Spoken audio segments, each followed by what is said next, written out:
ನಮಸ್ಕಾರ. ಬ್ರೇಕಿಂದ ಮುಂಚೆ ನಾನು ನಿಮಗೆ ಅನಸ್ತೇಷ್ಯ ಅವಾಂತರಗಳ ಬಗ್ಗೆ ಹೇಳ್ತಾ ಇದ್ದೆ. ಚರ್ಚೆಯನ್ನು ಕೂಡ ಶುರು ಮಾಡ್ತೀನಿ ಅಂತ ಹೇಳಿದೆ. ಚರ್ಚೆಯಲ್ಲಿ ಇವತ್ತು ನನ್ನ ಜೊತೆಗೆ ಸಾಕಷ್ಟು ಗಣ್ಯರು ಭಾಗವಹಿಸ್ತಾ ಇದ್ದಾರೆ. ನಾನು ಮೊದಲನೇದಾಗಿ ಶೈಲಜಾ ಅವರ ಗಂಡ, ನೀವು ಅವಾಗಲೇ ಏನು ನೋಡಿದ್ರಿ, ಒಂದು ರೀತಿಯ ವೆಜಿಟೇಟಿವ್ ಸ್ಟೇಟಲ್ಲಿ ಇರುವಂಥ ಶೈಲಜಾ ಅವರ ಗಂಡ ಮುನಿರಾಜು ಇದ್ದಾರೆ. ನಮಸ್ತೆ. ನಮಸ್ತೆ ಸರ್. ಹಾಗೆ ನನ್ನ ಜೊತೆಗೆ ಡಾಕ್ಟರ್ ಪ್ರಕಾಶ್ ರಾವ್ ಇದ್ದಾರೆ, ಜನಆರೋಗ್ಯ ಆಂದೋಲನದ ಮುಖ್ಯಸ್ಥರು. ನಮಸ್ಕಾರ ಸರ್. ಹಾಗೆ ಕರ್ನಾಟಕ ಮೆಡಿಕಲ್ ಕೌನ್ಸಿಲ್ನ ಅಧ್ಯಕ್ಷರಾದಂಥ ಚಿಕ್ಕನಂಜಪ್ಪ ಕೂಡ ಎಕ್ಸ್ ಪ್ರೆಸಿಡೆಂಟ್ ಆಗಿರುವಂಥ ಚಿಕ್ಕನಂಜಪ್ಪ ಇದ್ದಾರೆ. ನಮಸ್ತೆ ಸರ್. ಮುನಿರಾಜು, ನೀವು ಅವಾಗಲೇ ಗಮನಿಸ್ತಾ ಇದ್ರಿ, ನಿಜಕ್ಕೂ ಕೂಡ ನರಕ ಅನ್ನೋದು ಇಲ್ಲೇ ಇದೆಯಾ ಅಂತ ಅನಿಸ್ಬಿಡುತ್ತೆ ನಿಮ್ಮ ಮನೆಯವರ ಸ್ಥಿತಿಯನ್ನು ಗಮನಿಸ್ತಾ ಹೋಗ್ತಾ ಇದ್ರೆ. ಆದರೆ ಅದಕ್ಕೆ ಶಿಕ್ಷೆ ಕೊಟ್ಟಿರೋದು ವೈದ್ಯರಿಗೆ ಕೇವಲ ಒಂದೇ 1 ವರ್ಷಗಳ ಅಮಾನತು ಶಿಕ್ಷೆ. ಸಮಾಧಾನ ತಂದಿದೆಯಾ ನಿಮಗೆ ಸ್ವಲ್ಪ ಆದರೂ? ಖಂಡಿತ ಸ್ವಲ್ಪ ತಂದಿದೆ, ಬಟ್ 100ಕ್ಕೆ 100ರಷ್ಟು ಖಂಡಿತ ನಮ್ಗೆ ಸಮಾಧಾನ ತಂದಿಲ್ಲ ಸರ್. ಯಾಕೆಂದ್ರೆ 100ಕ್ಕೆ 100ರಷ್ಟು ಆರೋಗ್ಯವಂತಳಾಗಿದ್ದ ಶೈಲಜಾ 4 ವರ್ಷದಿಂದ ಒಂದು ಜೀವಂತ ಶವವಾಗಿ ಕೊಳಿತಾ ಇದ್ದಾಳೆ. ಮತ್ತು ಅವ್ರ ಆರೈಕೆ ಮಾಡಿದ ನಮ್ಮೊಂದು ಫ್ಯಾಮಿಲಿನೂ ನಾವೊಂದು ನರಕಯಾತನೆಯಲ್ಲಿ ಕಳೀತಾ ಇದ್ದೀವಿ ಜೀವನ. ಸೊ ಅಂಥವ್ರಿಗೆ ಶೈಲಜಾ ಕಂಡುಬಿಟ್ರೆ ಬೇರೆ ಏನೋ ಅವರು ಒಂದು ರೆಕಗ್ನೈಸ್ ಮಾಡೋದಾಗಲಿ ಮೂವ್ಮೆಂಟ್ಸ್ ಆಗಲಿ ಏನಿಲ್ಲ. ಜಸ್ಟ್ ಲೈಕ್ ಒಂದು ಡೆಡ್ ಬಾಡಿ ಒಂದಿಂದ ಶೋಷಣೀಯ ಒಂದು ಸ್ಥಿತಿಯಲ್ಲಿ ಇದ್ದಾರೆ ಅವರು. ಸೊ ಆ ರೀತಿ ಒಂದು ಸ್ಥಿತಿಗೆ ತರಿದಂಥ ವೈದ್ಯರಿಗೆ ಖಂಡಿತ ಒಂದು ವರ್ಷ ಶಿಕ್ಷೆ ಖಂಡಿತ ಸಮಾಧಾನ ತಂದಿಲ್ಲ.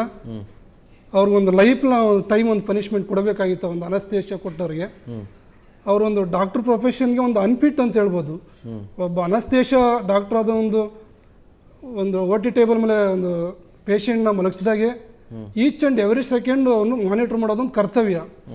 ಸೊ ಆದರೆ ಇಲ್ಲಿ ಮೋರ್ ದೆನ್ 4 ಮಿನಿಟ್ಸ್ ಒಂದು ಆಕ್ಸಿಜನ್ ಸಪ್ಲೈ ಸ್ಟಾಪ್ ಆಗಿದ್ರೂ ಒಂದು ನಿರ್ಲಕ್ಷ್ಯತೆ ವಹಿಸಿದ್ದಾರೆ ಅಂದರೆ ಖಂಡಿತ ಇದರಿಂದ ಬೇಜವಾಬ್ದಾರಿ ಇನ್ನೊಂದಿಲ್ಲ ಅಂತ ಹೇಳ್ಬೋದು. ಮತ್ತು ಡಾಕ್ಟರ್ ಮುತ್ತು ಸರ್ಜನ್ನು, ಅವರು ಶೈಲಜೆಗೆ ಸರ್ಜರಿನೇ ಎಸೆಸಿರಲ್ಲ, ಅಂಥವ್ರಿಗೆ ಸರ್ಜರಿ ಮಾಡಿದ್ದಾರೆ. ಮಾಡಾದ್ಮೇಲೆ ಅವರೂ ಒಂದು ಪೇಷಂಟ್ ರಿಕವರಿ ಆಗೋವರೆಗೂ ಗಮನ ವಹಿಸೋದು ಅವರೊಂದು ಜವಾಬ್ದಾರಿ. ಸೊ ಆದ್ರೂ ಅವರು ಗಮನ ವಹಿಸಿಲ್ಲ.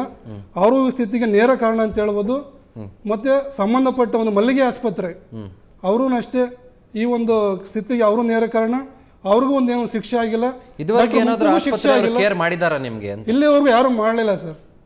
ಒಂದು ಜೀವಂತ ಶವವಾಗಿ ಬಿಟ್ಟರೆ ಇಲ್ಲಿವರೆಗೂ ಒಂದು ಪೇಷಂಟ್ ಬಗ್ಗೆ ಮಲ್ಲಿಗೆ ಆಸ್ಪತ್ರೆ ಅವರಾಗಲಿ ಡಾಕ್ಟರ್ ಆಗಲಿ ಯಾವುದೇ ಒಂದು ಥರದ ಒಂದು ಕೇರ್ ಮಾಡಲೇ ಇಲ್ಲ ಇಲ್ಲಿವರೆಗೂ. ಸೊ ಇಲ್ಲಿವರೆಗೂ ಒಂದು ನಿಮಿಷನೂ ನನಗೆ ಅವರು ಶೈಲಜನ ಪೋಷಣೆ ಮಾಡಬೇಕಾದ್ರೆ ಒಂದು ಟೆನ್ಷನ್ ಆಗ್ತಾ ಇದೆ. ಮತ್ತು ಇಲ್ಲಿವರೆಗೂ ಸುಮಾರು ಒಂದು 25-30 ಲಕ್ಷ ಅವ್ರು ಖರ್ಚು ಮಾಡಿದ್ದೀನಿ. ಮಲ್ಗೆ ಆಸ್ಪತ್ರೆ ಇಲ್ಲಿವರೆಗೂ ₹1 ಕೊಟ್ಟಿಲ್ಲ. ಮತ್ತು ಒಂದು ದಿನ ಡೈಲಿ ಒಂದು ಮೆಡಿಸಿನ್ಗೆ ಅವ್ರಿಗೆ ಬರ್ಸೋಕ್ಕೆ ನನಗೆ ಒಂದು ಕಷ್ಟದ ಒಂದು ಸ್ಥಿತಿ ಆಗಿದೆ. ಮತ್ತು ಸಂಬಂಧಪಟ್ಟ ವೈದ್ಯರ ವಿರುದ್ಧ 2 ವರ್ಷದ ಹಿಂದೆ FIR ಆಗಿದ್ರು. ಸಂಬಂಧಪಟ್ಟ ಪೊಲೀಸ್ ಇಲಾಖೆಯವರು ಇಲ್ಲಿವರೆಗೂ ಯಾವುದೇ ಕ್ರಮ ತಗೊಂಡಿಲ್ಲ. ಇಲ್ಲಿವರೆಗೂ ನಾನು ಎಲ್ಲ ಪೊಲೀಸ್ ಇಲಾಖೆ ಸರ್ಕಾರಿ ಇಲಾಖೆಗಳಿಗೆ ಡೈಲಿ ಸುತ್ತಾ ಇದ್ದೀನಿ. ಇಲ್ಲಿವರೆಗೂ ನಾನು ಏನು ಯಾವ್ದು ಆಸ್ಪತ್ರೆಗಳನ್ನ ಬಚಾವ್ ಮಾಡುವಂತ ಕೆಲಸ ಖಂಡಿತ ನಡೀತಾ ಇದೆ. ಇದರ ಬಗ್ಗೆ ನಮ್ಮ ಒಂದು ಸರ್ಕಾರದ ಮಟ್ಟದಲ್ಲಿ ಮತ್ತು ನ್ಯಾಯ ಒಂದು ಮಟ್ಟದಲ್ಲಿ ಒಂದು ಅಮೆಂಡ್ಮೆಂಟ್ ಆಗಬೇಕು. ಖಂಡಿತ ಸರ್ಕಾರಿ ವೈದ್ಯರಿಗೆ ಸರ್ಕಾರಿ ಆಸ್ಪತ್ರೆಗೆ ಒಂದು ಕಾನೂನು ತರಲೇಬೇಕು. ಇಲ್ಲದವರೆ ಒಂದು ಸಾಮಾನ್ಯ ಜನರ ಸ್ಥಿತಿ ಇದೇ ತರ ಮುಂದುವರಿಯುತ್ತೆ. ಇದೇ ತರ ಒಂದು ಕಲ್ಪ್ರಿಟ್ ಡಾಕ್ಟರ್ಸ್ ಸಮಾಜದಲ್ಲಿ ಜಾಸ್ತಿ ಉಟ್ಕೊಳ್ತಾ ಇದ್ದಾರೆ. ನಾನು ಮತ್ತೆ ನಿಮ್ಮನ್ನ ಮಾತಾಡ್ತೀನಿ ಮುನಿರಾಜು.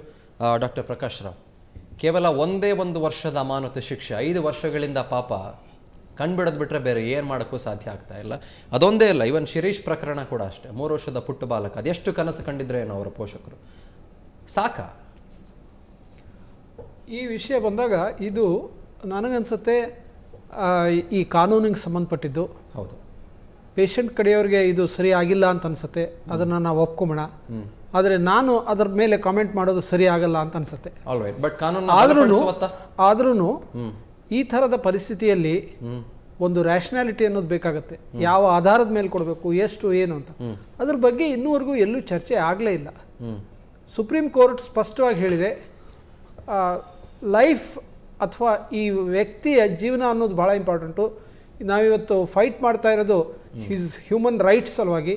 ಆ ಥರದ ಚೌಕಟ್ಟಿನೊಳಗೆ ನಾವು ಯೋಚನೆ ಮಾಡೋದಾದರೆ ಈ ಶಿಕ್ಷೆ ಸರಿಯಲ್ಲ ಅಂತ ಅನಿಸುತ್ತೆ.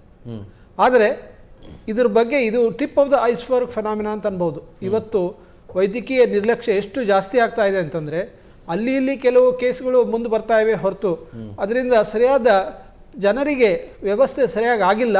ಅದ್ರ ಬಗ್ಗೆ ತುರ್ತಾಗಿ ಸರ್ಕಾರ ಇದ್ರ ಬಗ್ಗೆ ಗಮನ ಕೊಡಬೇಕು.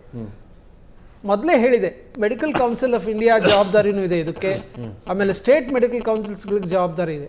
ಅವರು ಇದ್ರ ಬಗ್ಗೆ ಎಷ್ಟು ತಿಳ್ಕೊಂಡಿದ್ದಾರೆ, ಎಷ್ಟು ಜವಾಬ್ದಾರಿ ತಗೊಂಡು ಕೆಲಸ ಮಾಡ್ತಾ ಇದ್ದಾರೆ ಅನ್ನೋದು ಬಹಳ ಮುಖ್ಯವಾದದ್ದು.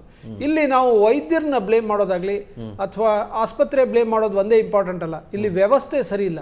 ಆದರೂ ಸಹಿತ ಇಲ್ಲಿ ವೈದ್ಯ, ಆಸ್ಪತ್ರೆ ಇವು ಎಲ್ಲದಕ್ಕೂ ಪನಿಷ್ಮೆಂಟ್ ಆಗಲೇಬೇಕು, ಅದರೊಳಗೆ ಏನು ಅನುಮಾನನೇ ಇಲ್ಲ. ಆದರೆ ಇವತ್ತು ಬಂದ ಪನಿಷ್ಮೆಂಟ್ಸ್ ಅಥವಾ ತೀರ್ಪು ನೋಡಿದರೆ ಅದು ಏನೂ ಕಾಣ್ತಾ ಇಲ್ಲ. ಹೀಗಾಗಿ ಪೇಷಂಟ್ ಕಡೆಯವರಿಗೆ ನಮಗೆ ಸಮಾಧಾನ ತಂದಿಲ್ಲ ಅಂತ ಅನ್ಸುತ್ತೆ.